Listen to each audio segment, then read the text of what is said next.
Donc, je suis professeur d'intelligence artificielle. J'enseigne l'intelligence artificielle à l'université depuis maintenant 30 ans. Donc, voilà, ça fait pas mal de temps. Et donc, on m'a demandé un petit peu de vous parler de où est-ce qu'on en était aujourd'hui dans l'IA. Et globalement, le choix que j'ai fait, c'est essayer de définir peut-être ce qu'est l'IA et de vous faire une présentation un petit peu historique de comment l'IA a évolué depuis ses débuts. Et pour vous montrer notamment que depuis 80 ans que l'IA existe, donc c'est pas un truc qui a été inventé là hier, il y a quelques années, qui vient de sortir, mais depuis que l'IA existe, il s'est passé pas mal de choses, mais on n'a pas avancé aussi vite que ce que vous pourriez le croire. Donc c'est une discipline qui a une certaine maturité aujourd'hui, mais où clairement, voilà, les choses n'avancent pas si vite que ça. Et l'histoire se répète beaucoup. Donc, je vais vous montrer que malheureusement, des périodes où on s'est dit « Ah, ça y est, l'IA, elle va tout chambouler », c'est pas la première fois que ça arrive. Voilà. Alors, la première chose, c'est qu'est-ce qu'est l'intelligence ? Malheureusement, je dois vous dire que je ne sais pas.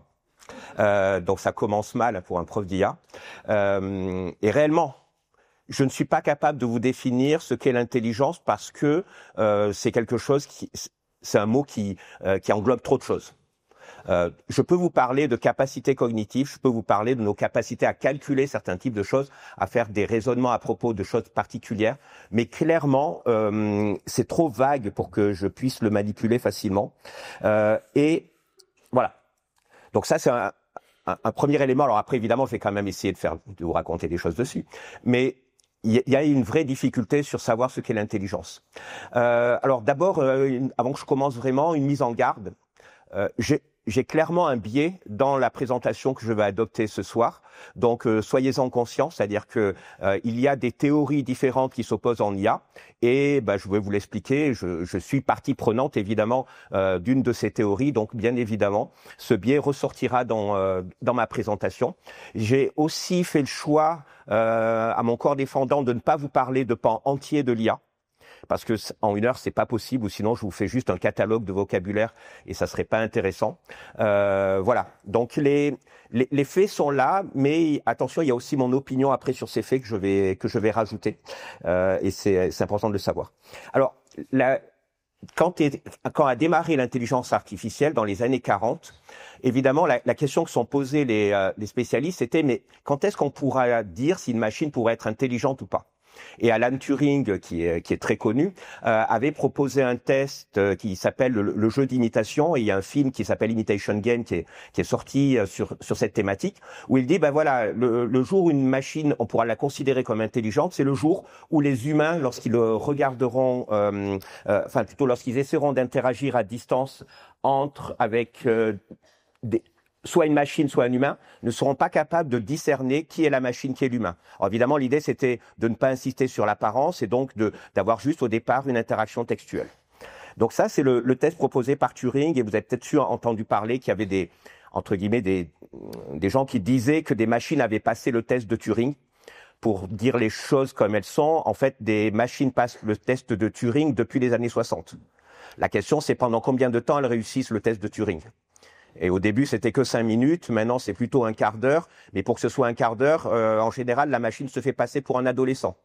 C'est plus pratique parce que ça peut sauter du coq à l'âne, c'est accepté, ça peut accepter de ne pas répondre à des questions. Mais voilà, vous voyez, entre guillemets, il y a une certaine triche pour arriver à passer le test de Turing. Et clairement, il y a une durée au-delà de laquelle la machine n'est plus capable de se faire passer pour un humain. Mais c'est vrai que pour plein d'applications industrielles, quand vous avez quelqu'un au téléphone, vous interagissez moins de 5 minutes avec cette personne-là, elle peut paraître complètement humaine alors que ce n'est qu'une machine.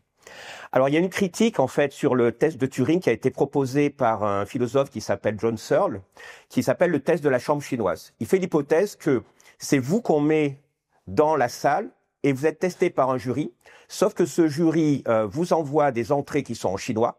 Vous ne connaissez rien au chinois, vous connaissez rien du tout aux idéogrammes, mais vous avez un super bouquin qui, pour chaque série d'idéogrammes, vous propose une réponse.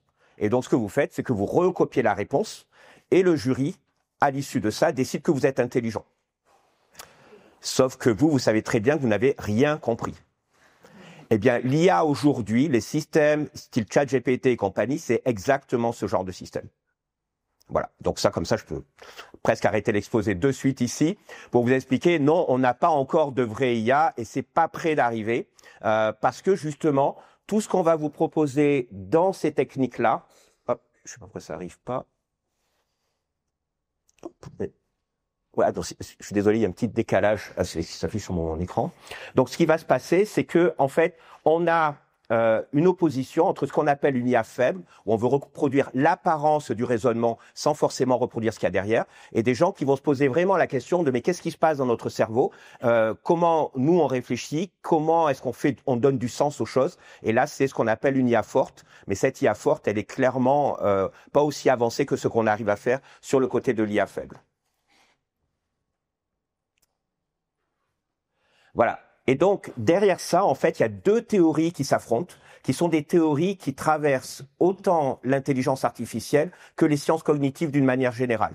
D'accord? C'est pas un truc propre à un aspect intelligence artificielle. Il faut vraiment voir l'intelligence artificielle comme étant une sous-discipline, en fait, des sciences cognitives.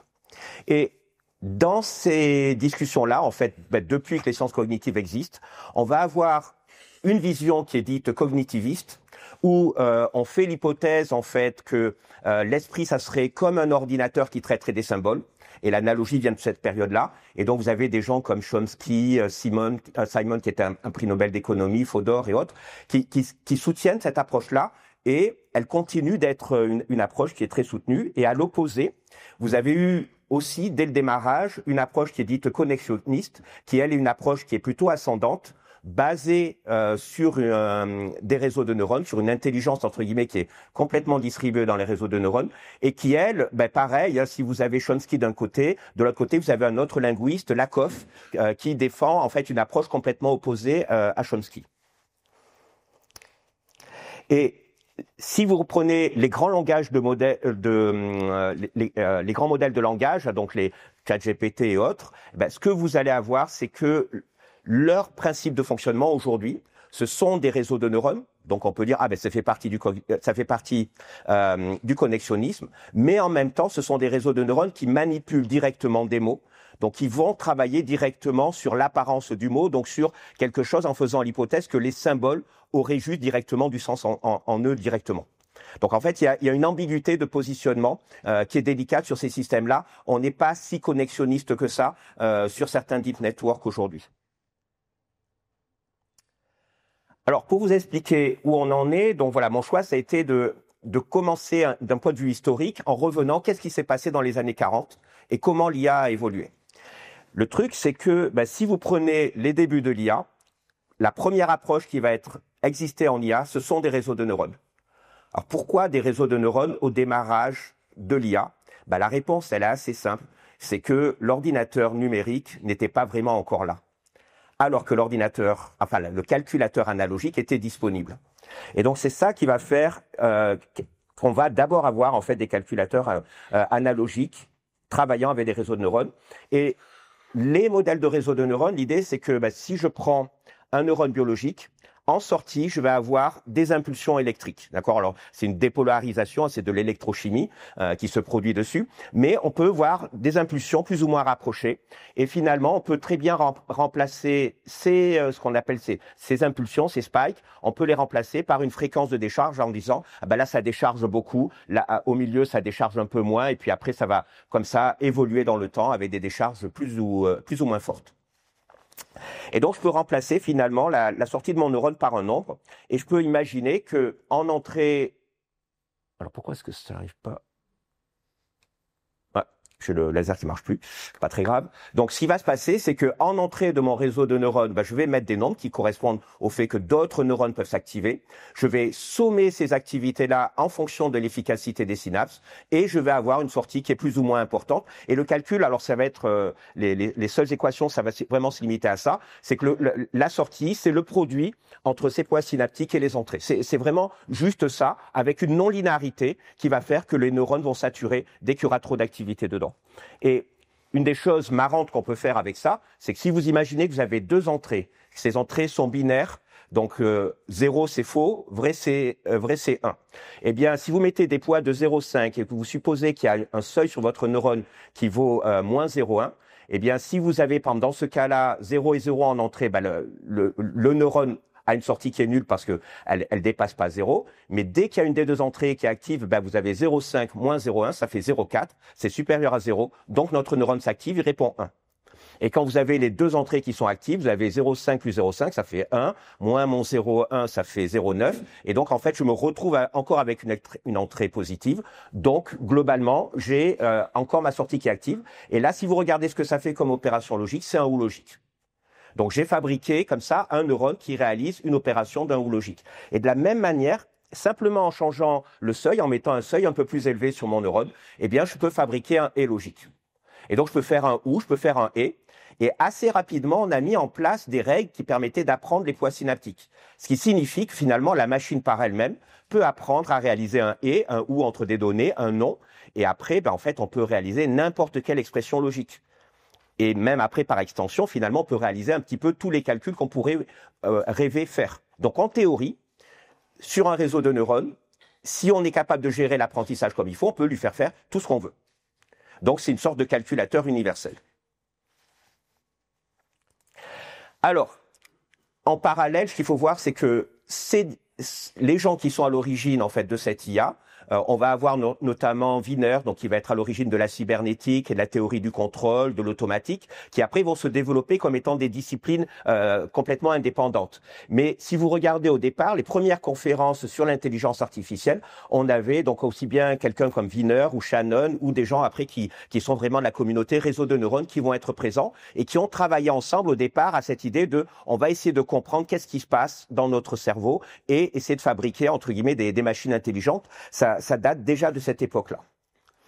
Première limitation qui apparaissent, en fait, il y a un papier célèbre de Minsky et Pieper à la fin des années 60 qui globalement trucide les réseaux de neurones. À la fin des années 60, il y a une sorte de coup d'arrêt des recherches dans les réseaux de neurones parce que ces gens-là montrent que les petits réseaux de neurones que je vous ai montrés là ne peuvent faire que des calculs en fait globalement relativement linéaires, c'est-à-dire que on n'est pas capable de gérer l'apprentissage sur des réseaux qui sont multicouches et n'étant pas capable de gérer ces apprentissages sur des réseaux multicouches, eh bien ça veut dire que le rêve que l'on a du calculateur universel est en fait inaccessible parce qu'on n'est pas vraiment capable de fabriquer les mécanismes d'apprentissage corrects. Donc ça s'arrête.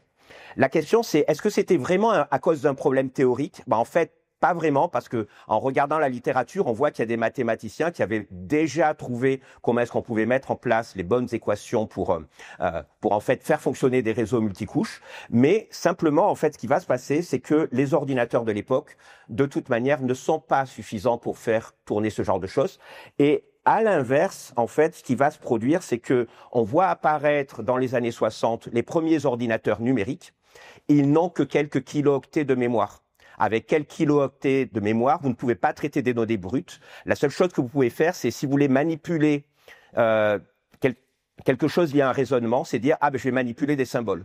Pour chaque chose qui m'intéresse, un humain, je vais dire ça va être le nombre 1. Une chaise, ça sera le nombre 2. Une table, ça sera le nombre 3. Et dans ce cas-là, oui, avec déjà simplement un ordinateur qui manipule finalement peu de choses, je vais pouvoir manipuler ces symboles et je vais pouvoir faire des raisonnements logiques. Et on va voir apparaître les systèmes experts. Et ces systèmes experts vont, vous voyez, donner naissance en fait à une période de l'IA où on va vraiment avoir toute une partie centrée sur du raisonnement logique. Mais finalement, on va développer les techniques parce qu'on a le hardware qui va bien et parce qu'aussi, en même temps, les calculateurs analogiques, malheureusement, c'est difficile à maîtriser. Et à l'époque, voilà, ils ont du mal, entre guillemets, à tenir les promesses que l'on avait. Mais si vous regardez l'historique, là, je vais un petit peu suivre cette courbe-là, où on va regarder à la fois en termes de mémoire et de puissance de calcul et le fait que finalement, on a quelque chose qui progresse en fonction en fait des progrès des ordinateurs. Donc l'IA est vraiment très dépendante du hardware qui est disponible à l'heure actuelle. Donc les premiers travaux sont vraiment super encourageants. On voit apparaître on voit apparaître par exemple les premiers systèmes où on a un ordinateur qui apprend à jouer à un jeu. Donc voilà, des petits jeux classiques des colliers, où on va soit faire un parcours dans un arbre, soit même on va être capable, à force de jouer, d'apprendre directement l'évaluation des situations et d'être capable finalement d'avoir une machine qui apprend par elle-même. Donc ça existe dès les années 60, des machines qui peuvent apprendre par elles-mêmes à jouer à ce type de jeu.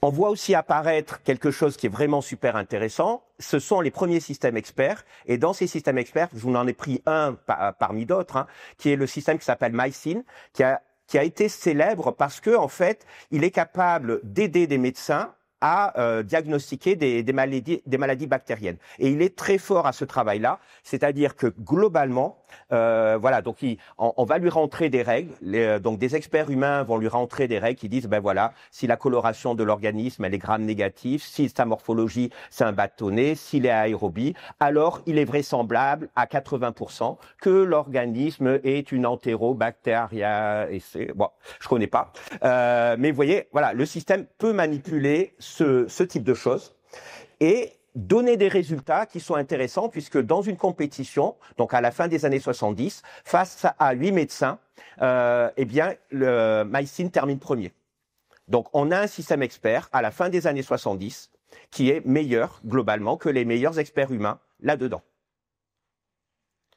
Et je ne sais pas si ça vous évoque des choses, mais tous les ans, là, dernièrement, j'entends parler d'un nouveau système d'IA qui va révolutionner la médecine et compagnie. Je peux juste vous dire que je l'ai aussi entendu à cette époque-là. Là, j'étais plus gamin, mais vous voyez, ça ne date pas d'aujourd'hui, le fait qu'on nous annonce une révolution de ce type-là. Et quel a été le résultat? Eh bien, MySyn n'a jamais été utilisé dans un hôpital pour de vrai. La raison, c'est qu'en fait, il fallait rentrer le diagnostic au clavier de l'ordinateur. C'était harassant. Et au final, quand un médecin est capable de donner correctement la liste des symptômes, en fait, il trouve très rapidement quelle est la maladie. Il n'a pas de problème de logique, en général, le médecin. La grosse difficulté, c'est surtout de faire un examen qui soit correct, de ne pas passer à côté d'un symptôme. Mais si on est passé à côté d'un symptôme, de toute manière, ce système-là n'a pas l'information sur le symptôme. Donc, au final, ça ne sert pas à grand-chose. Alors, la chose qui est intéressante, c'est que récemment, vous avez peut-être entendu parler d'IBM qui avait une IA qui s'appelle Watson. Et cette IA qui s'appelle Watson avait été déployée dans différents grands hôpitaux, donc notamment à Londres. Et IBM nous promettait monts et merveilles de son IA, c'était il y a 4-5 ans.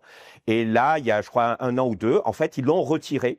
Et c'est complètement un flop. Ils ont perdu beaucoup d'argent dans ce système-là, alors que pourtant on se disait que là ça y était, parce que vous voyez, Watson, c'était le programme qui avait gagné à Jeopardy, donc un jeu où il faut poser des questions et qui est complètement capable là de comprendre notre voix, c'est-à-dire que on parle, la machine nous écoute et la machine directement peut interagir en langage naturel. Donc on se disait, ça aurait dû marcher, mais non, toujours pas. C'est pas suffisant. Et pourtant, vous voyez, c'est un échec de l'IA qui date d'il y a juste là quelques années. Donc, en fait, la difficulté, c'est que les systèmes d'IA des années 80, ils sont très forts, en fait, pour manipuler des symboles. Pour faire la démonstration de théorèmes, on a eu vraiment des machines capables de démontrer finalement de nouveaux théorèmes. Il y a eu des avancées là-dessus, mais au final, pas de grandes innovations en termes d'une découverte que les mathématiciens n'auraient vraiment jamais fait sans la machine. Et on se retrouve avec un problème théorique qui s'appelle le symbol grounding problem, qui est que peut-on réellement, à partir des données brutes, arriver à des symboles et arriver de manière univoque à des symboles? En fait, si l'univers est de taille réduite, la réponse est clairement oui. Mais dès que l'environnement est large, dès que c'est notre environnement, ça devient faux. Il n'y a pas une association, en fait, données-symboles qui soit tout le temps univoque. Et donc, on en est là, c'est-à-dire que aux échecs, on a des machines qui nous battent depuis la fin des années 90. Avec de la force brute, donc vraiment l'algorithme de recherche dans un arbre. On joue juste sur le côté du parallélisme. Si Deep Blue a pu battre Kasparov à cette époque-là, c'était parce que c'était les premiers ordinateurs vraiment multiprocesseurs où on pouvait avoir une grappe d'ordinateurs, les faire travailler ensemble, et donc ça permettait de démultiplier la capacité de calcul. Ces machines-là, en fait, n'étaient pas capables, par exemple, de battre un humain au jeu de Go. On a pensé pendant très longtemps que ça serait vraiment dur d'avoir une machine qui batte un humain au jeu de Go, parce qu'en fait, il y a une explosion combinatoire qui est vraiment largement supérieur au jeu de Go. Mais il se trouve que, vous voyez, récemment, on a eu AlphaGo qui a battu un humain en mélangeant en fait un peu toutes les techniques d'IA que l'on a aujourd'hui. C'est-à-dire qu'on retrouve les vieilles techniques d'IA et certaines techniques issues des réseaux de neurones profonds qui sont à la mode en ce moment. Mais clairement, en tout cas, ne croyez pas que c'est juste la technique d'aujourd'hui qui a résolu le problème. Elle était complètement associée avec les 80 ans d'histoire qu'on a derrière nous. Alors, qu'est-ce qui s'est passé ensuite? Eh bien, à la fin des années 80, enfin au début des années 80, on voit réapparaître les réseaux de neurones. Et on voit en fait de nouveaux algorithmes qui apparaissent et qui notamment résolvent ce problème des réseaux de neurones avec des couches cachées, avec des apprentissages qui deviennent un peu plus complexes. Et en fait, à nouveau, la question c'est est-ce que c'est vraiment les chercheurs en IA qui ont inventé quelque chose de décisif ou est-ce que c'est pas juste parce que le hardware était finalement mûr, on avait assez de mémoire dans les ordinateurs, assez de puissance de calcul pour faire tourner des algorithmes qu'en fait, honnêtement, on avait déjà, vous voyez là ici, les algorithmes qui sont à la mode en ce moment, ils viennent des travaux d'un côté de Yann Lequin et de l'équipe de Rumelart, Hinton et compagnie. Donc c'est 85, mais en fait, vous voyez, l'algo date de 70 et son implémentation informatique, c'est de 74. Sauf qu'à l'époque, ça n'a pas pris. Parce que simplement, sur les calculateurs de l'époque, personne n'avait envie d'attendre des semaines pour un calcul trivial, qui n'avait pas d'intérêt, donc ça n'a pas percé. Mais c'était là, c'était dispo. Alors, je voudrais juste vous montrer un petit exemple.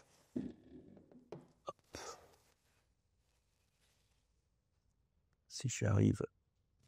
Voilà.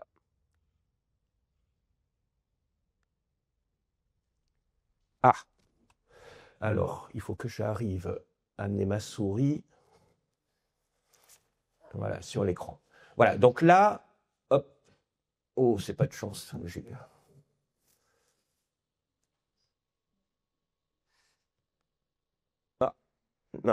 Quelle horreur. Ah, je suis désolé, je sens que malheureusement, il y a un truc entre les deux écrans qui me... Est-ce que vous voyez ma souris? Ah, ça y est, je la vois moi aussi. Voilà. Donc, vous voyez, un petit exemple. On a un petit réseau de neurones. Alors là, ce qui est intéressant, c'est que vous pouvez faire l'expérience vous-même sur votre téléphone. D'accord ? Il n'y a pas besoin d'avoir même un ordinateur à la maison. Si vous avez un smartphone, vous allez sur le site qui s'appelle, vous tapez Playground et TensorFlow, et automatiquement, vous allez tomber sur un site de Google, donc qui contient cette démo en ligne, et donc vous pouvez le faire retourner sur plein d'exemples. Et donc, ce qui est intéressant sur cette démo, c'est que on peut prendre des cas d'objets. Donc là, vous voyez ici, l'idée, c'est qu'on va avoir des objets qui sont bleus, d'autres qui sont oranges, et on veut essayer de les catégoriser, on veut essayer d'avoir un réseau de neurones qui va répondre correctement pour chacun des exemples en fonction des entrées. Et si je mets en route, ce que vous voyez, c'est que très rapidement, le réseau de neurones modifie les poids des connexions qui sont ici entre ces neurones. Les neurones sur la couche cachée apprennent finalement à catégoriser les données d'une manière particulière, et on se retrouve ici avec finalement, tiens, j'ai bien la capacité à dire tout ça c'est bleu, tout ça c'est orange, tout ça c'est à nouveau bleu, et donc je catégorise correctement mes 4 catégories. En même temps, ce que vous voyez déjà sur ce petit exemple, c'est que, en fonction des données que j'ai traitées, la frontière de décision ici, elle remonte. Là, ici, elle est très courbe ici. Ça veut dire quoi? Ça veut dire que si je présente une donnée quelque part par ici, je ne répondrai pas que c'est la catégorie bleue, mais je répondrai que c'est la catégorie orange. Alors que c'est clair que pour nous, les frontières, c'est un quadrillage normalement. Mais vous voyez, la machine, elle l'a pas compris. Elle est très forte, elle me donne la réponse que je veux. Finalement, elle fait pas d'erreur sur les données qui ont servi à l'entraînement, mais en même temps, elle va être très limitée dans son fonctionnement. Et après, si je prends la même chose et que j'essaye, de traiter des données un peu plus complexes, voilà, et que je relance avec exactement le même réseau de neurones, là, vous voyez que mon réseau de neurones essaye de faire ce qu'il peut, mais il n'y a pas assez de neurones sur la couche cachée, donc il n'a pas la capacité à repérer dans la spirale ce qui est en train de se passer, et il est complètement en échec. Et en fait, si je veux qu'il ait des chances de réussir, il faut que j'augmente, que je mette une deuxième couche cachée, et que j'augmente un peu mon nombre de neurones. Si je fais quelque chose comme ça, par exemple, je vais commencer à avoir un peu plus de chances d'avoir un succès, et donc là, je peux relancer l'apprentissage. Et vous allez voir que le réseau, petit à petit, il va spécialiser des neurones. On voit qu'ici, il répond correctement, mais là, il se trompe. Mais là, il répond très bien. Donc, c'est pour ça qu'il a fait ce genre de choix. Et après, petit à petit, vous voyez que ça se modifie, qu'il commence à avoir des réponses qui sont correctes. Et donc, si, entre guillemets, les exemples que je teste sont juste les exemples qui sont à cet endroit-là, ça me donne l'impression que ça marche bien. Mais vous voyez que là, clairement, c'est pas encore satisfaisant. C'est pas suffisant. En fait, j'ai pas mis assez de neurones, entre guillemets, dans mon réseau de neurones pour qu'ils puissent apprendre correctement le problème. Donc là, il a un succès mitigé finalement sur le problème. Et si j'augmente évidemment la taille, et je vous conseille de le faire chez vous comme petit exercice, vous verrez, on peut après le dimensionner correctement et obtenir de bonnes performances, même sur un problème de ce type-là.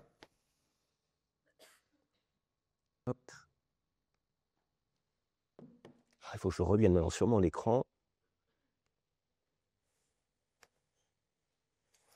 Voilà.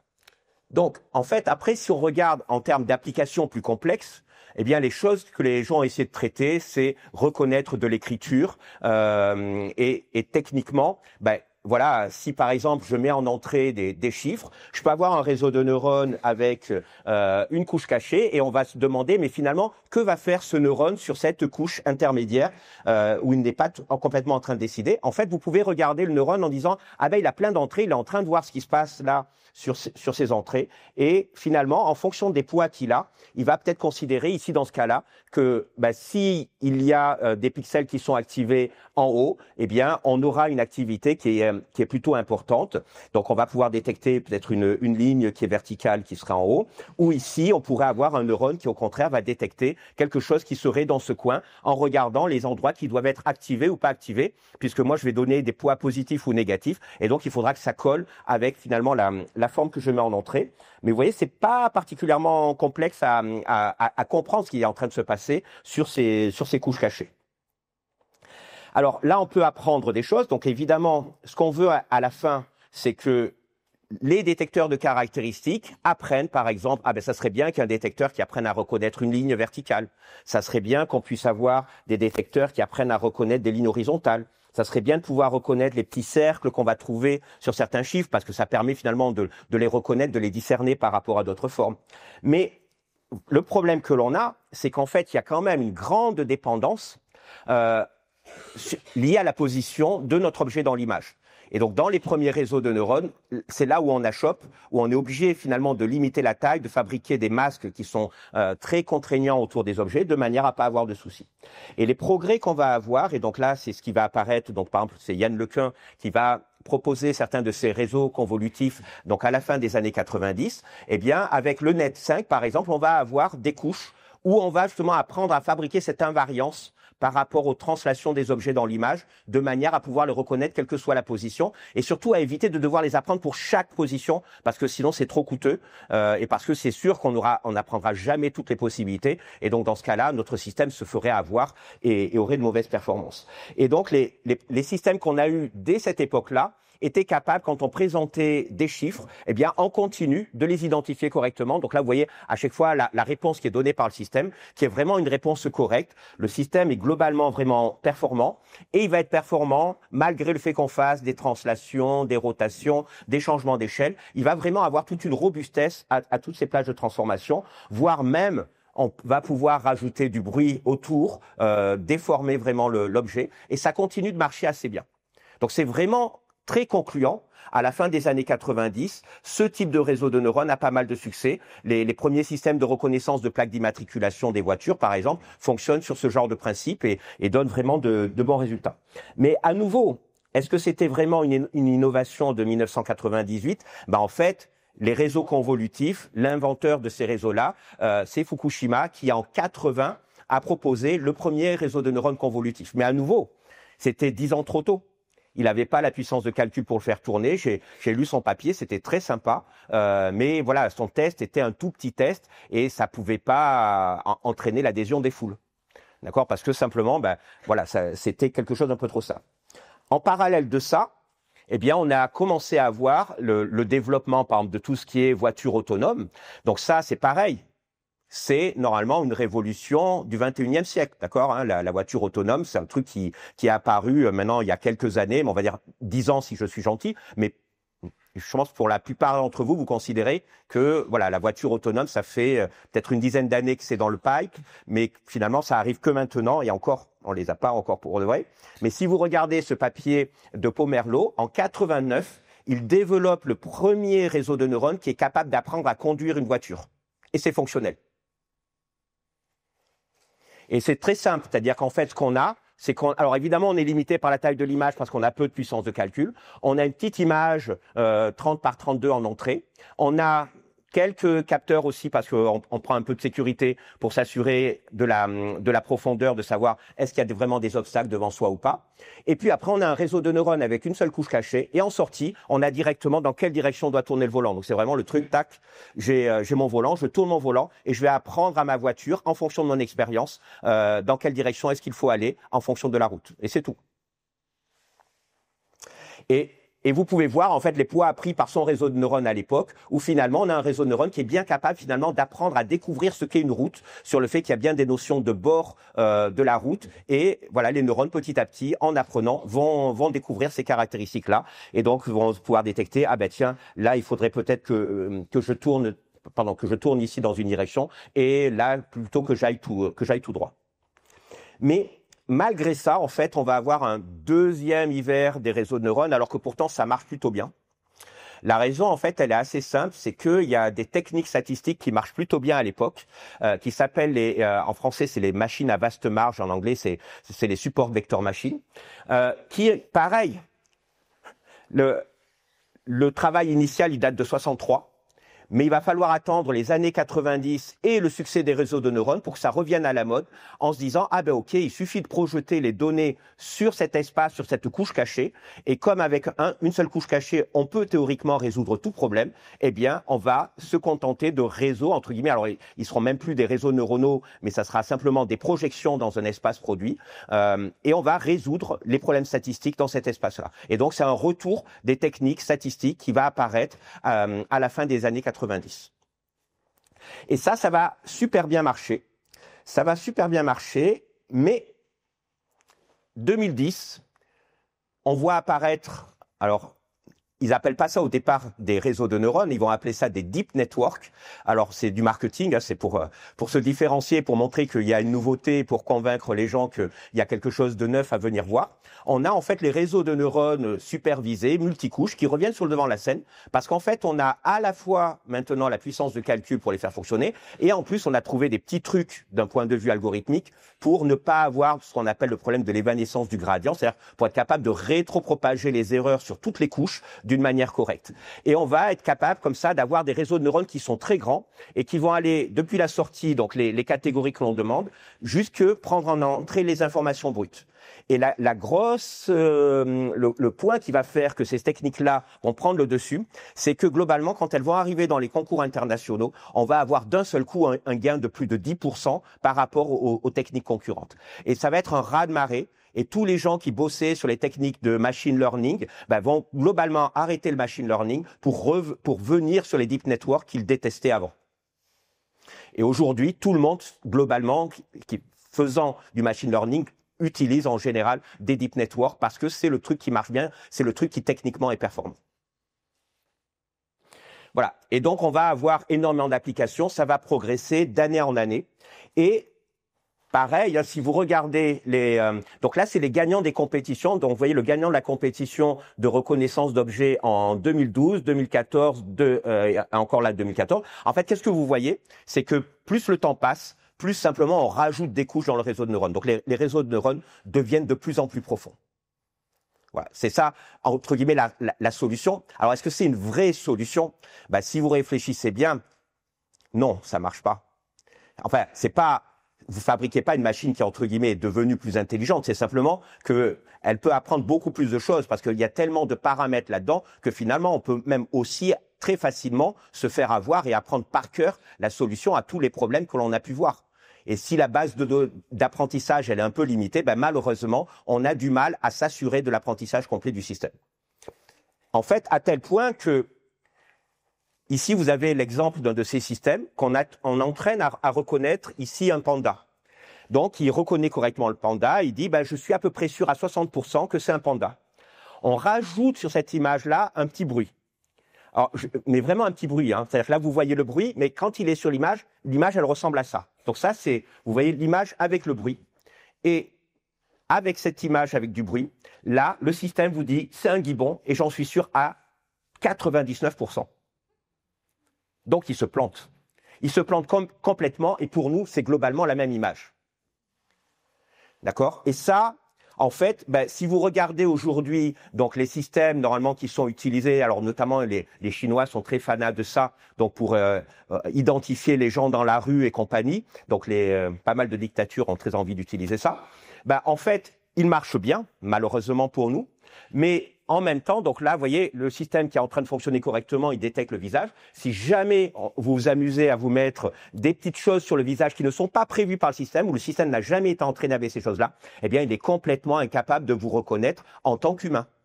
Et il y a plein de trucs comme ça. Il y en a qui ont fait avec des codes barres qu'on met sur le t-shirt. C'est un truc inattendu. Ils ont jamais vu, entre guillemets, le système n'avait jamais vu un humain habillé de cette manière-là. Eh bien, donc, automatiquement, ce n'est pas un humain. Donc, vous voyez, c'est la manière de fonctionner de la machine est vraiment juste par rapport à la data et à ce qui a été utilisé pour l'entraînement. Et tous les trous dans l'espace, dans les frontières qu'on essaie de fabriquer pour normalement un petit peu isoler nos catégories, eh bien, induisent des erreurs qui peuvent être problématiques. Alors, juste un mot sur les grands modèles de langage, parce que je pense que vous les avez sûrement peut-être déjà tous utilisés, donc j'ai pas besoin de vous montrer d'exemples de comment ça marche. Donc, il en existe évidemment plein de différents. La chose importante, c'est qu'ils ne sont pas différents de ce que je vous ai montré avant d'un point de vue fondamental. Il s'agit juste de prédire les mots suivants d'un texte à partir des mots précédents. Et donc, en fait, on entraîne le système à deviner quels devraient être les mots suivants dans le texte qu'on est en train de lire. Et simplement parce que le système est capable de faire ça et qu'après il joue avec des aspects de probabilité, eh bien si vous commencez une phrase, il va vous proposer une suite de phrases et si vous donnez une question, eh bien il va vous proposer la suite de la question qui est en général la réponse qui a été proposée dans le texte d'apprentissage. Et donc, il va vous fabriquer des réponses, alors en général, qui sont finalement stéréotypées par rapport aux questions. Mais comme il a eu énormément de questions et énormément de réponses, il est capable de moyenner un petit peu tout ça, de garantir finalement que les arrangements des mots sont toujours pertinents et donc de vous donner l'impression qu'il a trouvé une réponse. Mais en tout cas, il n'est pas capable de vous parler de quelque chose qui n'est pas présent sur Internet.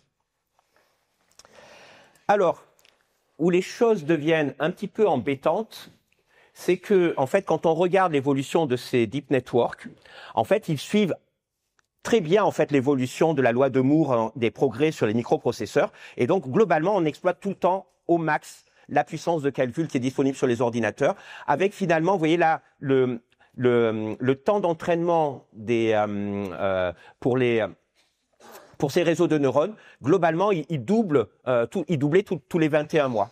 Donc en fait, c'était pas super grave parce que comme les ordinateurs progressaient, on pouvait apprendre des problèmes plus complexes d'année en année.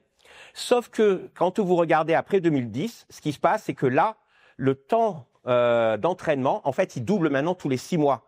Il doublait tous les 6 mois, sauf que si vous regardez même encore la partie tout en haut de la courbe, ça s'infléchit encore plus et donc maintenant, ça devient encore pire.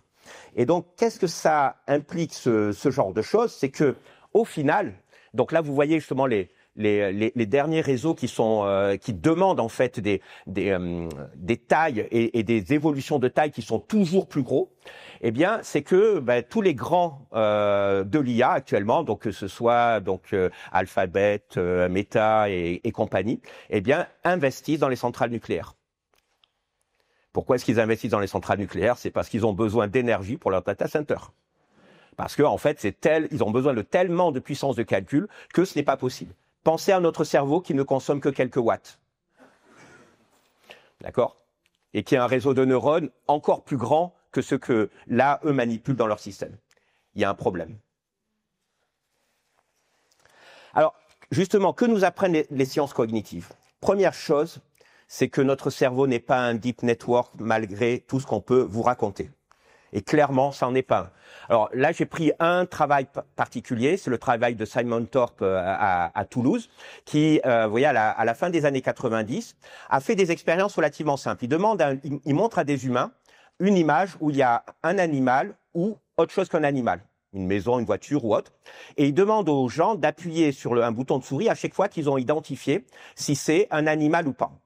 Et ils vont regarder les ondes cérébrales de ces personnes-là et ils vont se rendre compte qu'ils peuvent prédire le moment où la personne va appuyer sur le bouton à partir de cet instant-là. C'est-à-dire que 150 millisecondes après la visualisation de l'image, tous les gens ont pris leur décision et en fait sont capables, a priori, à peu près correctement, de reconnaître animal de non-animal. Ce qui signifie que notre temps pour reconnaître est-ce que j'ai affaire à un animal ou pas, c'est 150 millisecondes.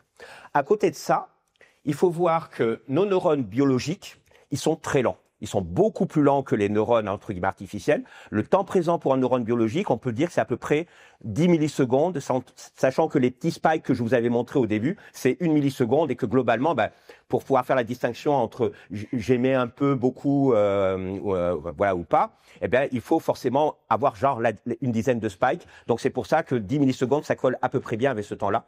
Si vous regardez sur notre cerveau les temps de propagation, donc ça, c'est au niveau de l'arrivée, au niveau du cortex des informations visuelles, eh bien, ça veut dire que finalement, pour aller vers la reconnaissance qui a lieu dans le cortex inférotemporal, donc les aires AIT et autres, en fait, il y a 1, 2, 3, 4, 5 peut-être relais.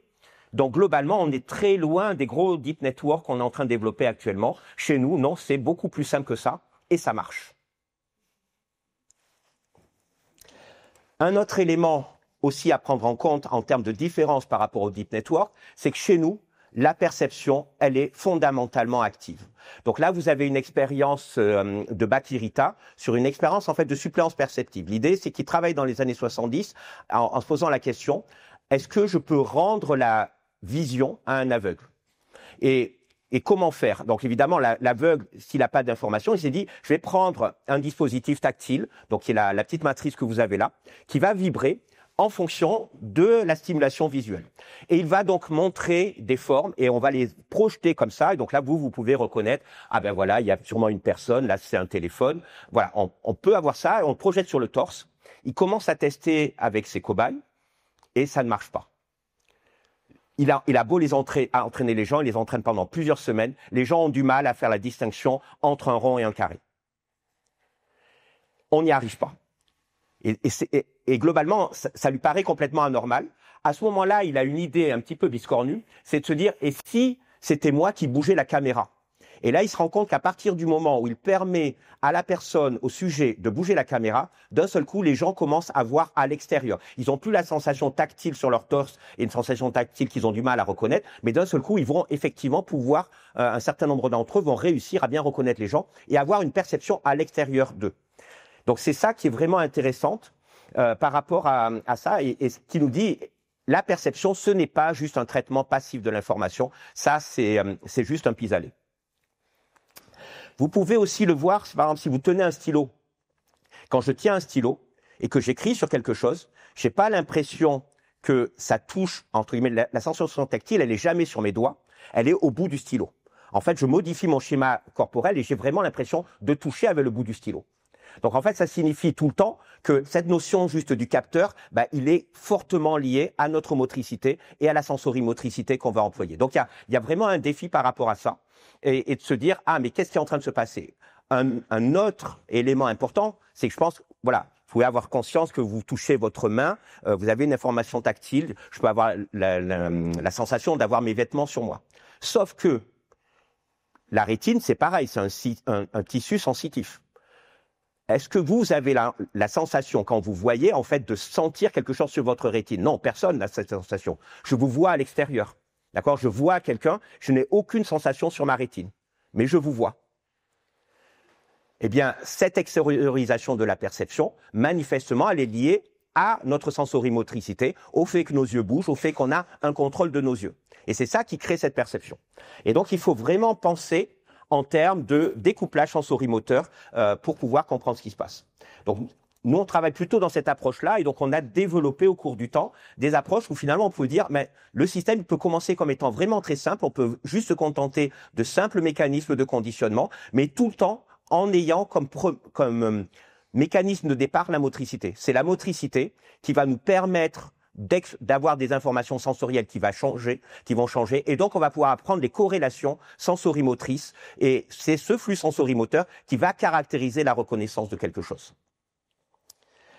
Un petit exemple de ces choses-là, ce sont c'est lié à ce qu'on appelle les cellules de lieu qu'on enregistre dans l'hippocampe des rats. Donc, si vous mettez un rat dans un environnement, eh bien, il va y avoir certaines cellules qui vont répondre lorsque l'animal est dans cette région-là de son environnement. Si maintenant vous bougez le rat à un endroit ici, bah vous voyez que là, ces neurones ne répondent plus, mais à l'inverse, d'autres neurones dans son hippocampe vont répondre pour cette zone-là. Donc on a des neurones comme ça qui vont encoder les lieux, et notamment John O'Keefe a obtenu le prix Nobel de médecine pour ce type de travaux, et entre guillemets la découverte de notre GPS interne, entre guillemets, hein, qui est pas du tout lié à des satellites, mais qui est lié à l'emploi d'informations visuelles, d'odométrie, de plein de choses comme ça. Nous, on a essayé d'en faire des modèles en disant juste, quand moi je regarde mon environnement, je vais fusionner des informations en termes de où est la porte, où est la fenêtre, où est la table, le tableau, et finalement, leur position relative me permet d'identifier un point particulier et donc de reconnaître un lieu.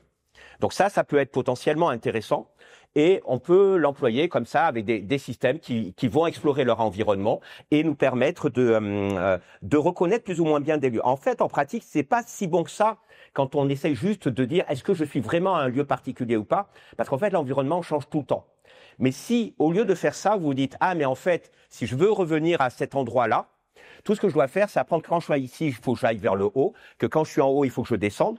Eh bien, dans ce cas-là, je cherche plus à savoir est-ce que je reconnais parfaitement un lieu, mais je cherche simplement à avoir en fait une sorte de compétition à mes neurones et juste à dire qui est en train de gagner.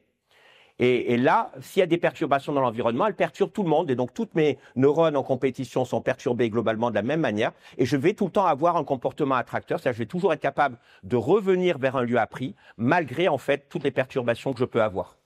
La reconnaissance en elle-même passive, elle n'est pas bonne, mais la sensorimotricité reste bonne.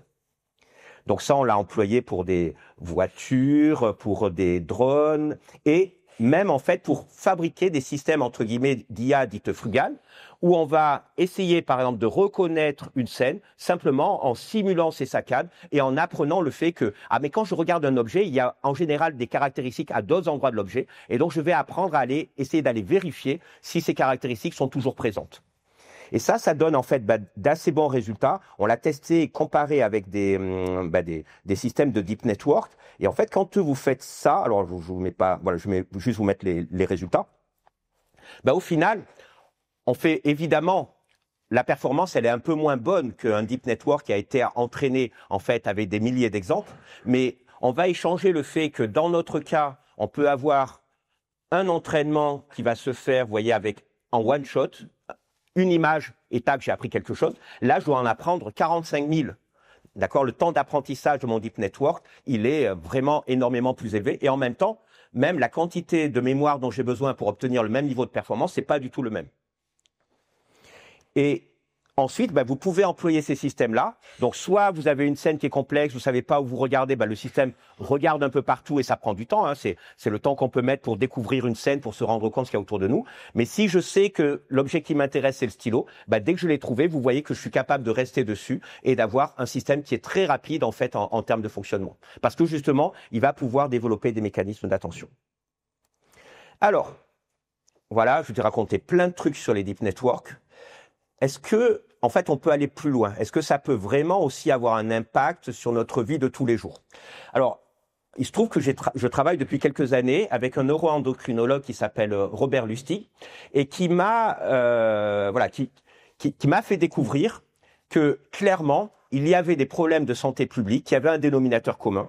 Et quand vous regardez tous ces problèmes-là que j'ai listés, que je ne vais pas détailler, ce qu'on peut se rendre compte, c'est qu'en fait, le circuit qui est à l'origine de tous ces problèmes-là, c'est chez nous le circuit de la peur, qui génère du stress, qui génère des surcroîts de cortisol. Et si c'est trop répétitif, vous allez faire soit un burn-out, soit une dépression, et vous pouvez même détruire votre cerveau ou votre cortex préfrontal notamment.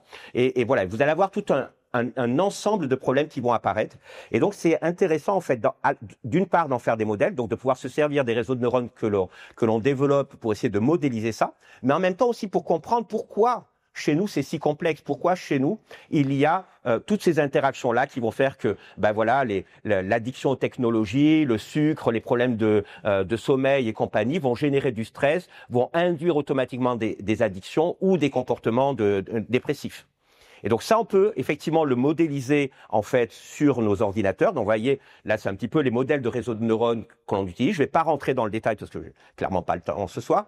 Mais la chose importante pour moi, c'est que en fait, ce que l'on voit là-dedans et qui est très différent par rapport au deep network, c'est que chez nous, on n'a pas un mécanisme d'apprentissage, on n'a pas entre guillemets un taux d'apprentissage comme c'est le cas dans nos deep networks, mais on a au moins 4 familles de neuromodulateurs différents, que ce soit la sérotonine, la dopamine, la noradrénaline, l'acétylcholine, et ensuite plein d'hormones enfin d'autres types de neuromédiateurs qui vont être super importants au fonctionnement de nos neurones. La question c'est pourquoi autant de molécules chimiques différentes si l'apprentissage était un problème aussi simple? Ben, clairement, c'est que ça l'est pas. Et donc en fait, il nous reste énormément de choses à comprendre là-dessus. Donc pour conclure, ben la première chose, c'est que l'IA, c'est une longue histoire et elle n'est pas prête de se terminer. Clairement, c'est pas demain qu'on aura des systèmes intelligents au sens où on l'entend tous, on va dire quand on parle entre nous. Clairement, non. Ils feront semblant peut-être d'être intelligents. Un certain nombre de gens, donc notamment des gens avec des pathologies, se feront avoir par ces systèmes-là, mais de la même manière qu'ils se faisaient avoir par un programme qui simulait un psychiatre dans les années 60 et qui s'appelait ELISA, et qui déjà, quand les schizophrènes adoraient interagir avec leur psychiatre ordinateur, et ils le trouvaient beaucoup mieux que le vrai psychiatre, parce qu'ils rentraient bien dans leur délire et que tout allait bien. Voilà. L'autre chose aussi, c'est que donc il y a vraiment l'importance du corps. La question, c'est est-ce qu'on peut avoir une intelligence entre guillemets sans corps? Est-ce qu'on continuerait d'être nous-mêmes sans notre corps? Clairement, j'ai de gros doutes là-dessus, et voire plus que des gros doutes. Non, ce n'est pas possible. Notre pensée est intimement liée à notre physicalité. D'accord? Votre cerveau, on vous l'enlève, c'est plus grand-chose, hein. Il y a énormément de choses qui sont dépendantes des capteurs spécifiques que vous avez, de comment ça fonctionne, de la dynamique que vous avez, à tel point que quelqu'un, par exemple, qui a un accident vasculaire cérébral et donc qui perd le contrôle de son bras, les premières fois où on lui montre son bras, il dit que ce n'est pas son bras. Donc j'étudie ça avec mes étudiants et on a de longues discussions là-dessus parce que c'est vrai que c'est confondant, mais on a effectivement ces patients qui disent ben non, c'est pas mon bras, et puis quand après on leur a convaincu qu'il était connecté à leur corps et que donc c'était forcément leur bras, ils disent ah oui, mais là aujourd'hui ma main elle est paresseuse, voilà, j'arrive pas bien à la bouger. Mais en fait les gens sont dans le déni parce que justement leur schéma sensorimoteur s'est modifié, et donc il y a un vrai problème d'intégration des informations. Et donc là voilà, alors après c'est un parti pris de ma part, hein, c'est que je suis un des partisans de la cognition incarnée et sur le fait que la cognition a besoin d'un corps pour fonctionner. L'importance aussi de la prise en compte du milieu interne, et où on découvre de plus en plus que sûrement beaucoup de pathologies mentales sont vraiment liées à ces problèmes de régulation interne, beaucoup plus qu'à ce qu'on a cru à une certaine époque avec la psychanalyse et autres. Voilà, que là, clairement, souvent, il y a des causes organiques aux maladies mentales et qu'il ne faut pas les sous-estimer. Voilà, donc on est clairement les deep networks, les ChatGPT et autres qui s'amusent à manipuler des tokens sans comprendre ce que ça représente, sont hyper loin de l'IA. Il y a une définition que j'aime bien qui est au départ la définition, alors entre guillemets je saute du coq à l'âne. C'est une définition théorique qui a été proposée pour la vie et qui a été en fait imaginée dans les années 70 quand on a fait les premières missions spatiales où on se disait on va aller dans l'espace, on va peut-être découvrir d'autres formes de vie. Comment reconnaître si quelque chose est vivant? Et donc on pouvait pas dire ah non c'est pas forcément de la chimie du carbone, c'est pas forcément avec de l'oxygène et compagnie. Donc comment faire? Et donc là il y a eu cette définition de l'autopoïèse qui était de dire que c'était les propriétés qu'ont les organismes vivants à générer eux-mêmes leur organisation structurelle et fonctionnels en interaction permanente avec leur environnement. Et en fait, à se maintenir en tant qu'unité constituante, à maintenir leur membrane avec l'extérieur. C'est ça qui caractérise en fait une cellule vivante et c'est ça qui caractérise la vie. La chose qui est intéressante, c'est qu'en fait, si vous prenez cette définition, eh bien, vous pouvez vous rendre compte que la cognition en général, c'est la même chose que la vie. C'est-à-dire, je suis vivant en tant que personne, j'ai ma personnalité.